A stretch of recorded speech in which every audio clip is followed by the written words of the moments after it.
সামনে টেনে ছিঁড়ে দেব। এটা বাদ দিও যে সকল মেসেজেস আমার মেয়েকে আপনার ছেলে পাঠিয়েছে সেই সবের ছবি আমি তুলে রেখেছি, সব আমার ফোনেই আছে ম্যাডাম।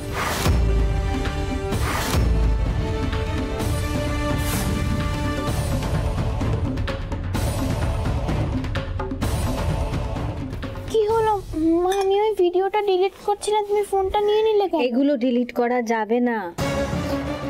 অন্যায়ের বিরুদ্ধে লড়াই করতে হলে এটা হলো সবথেকে বড় অস্ত্র। এই ভিডিওগুলো আমি আর আমার ফোনে রাখতে চাই না মা, এগুলো দেখলেই আমার আবার সব মনে পড়ে যাচ্ছে। দেখ ঝিলিক,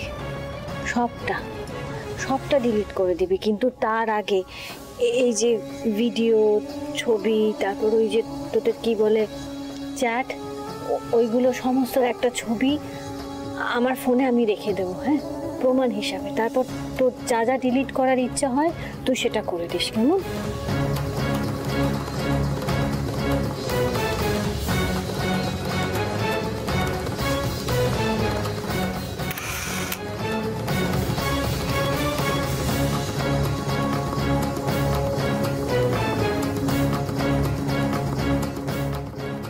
যা যা প্রমাণ ছিল সব আমার ফোনে নিয়ে নিলাম।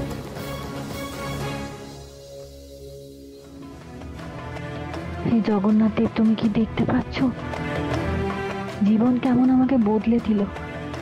আমি তো এত জটিল ছিলাম না, আমি যে সকলকে খুব সহজে বিশ্বাস করতাম, আজ সেই আলোটাকে নিজের হাতে মেরে দিতে হলো।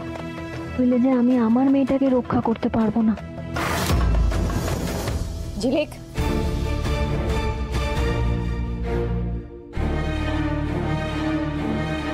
ম্যাম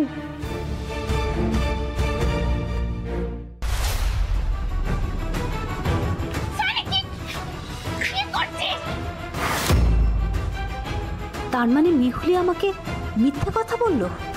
ও কিচ্ছু ডিলিট করেনি। আর কি কি প্রমাণ আপনাকে দিলে আপনার এই ছেলের আসল রূপটা আপনি জানতে পারবেন বা চিনতে পারবেন ম্যাডাম?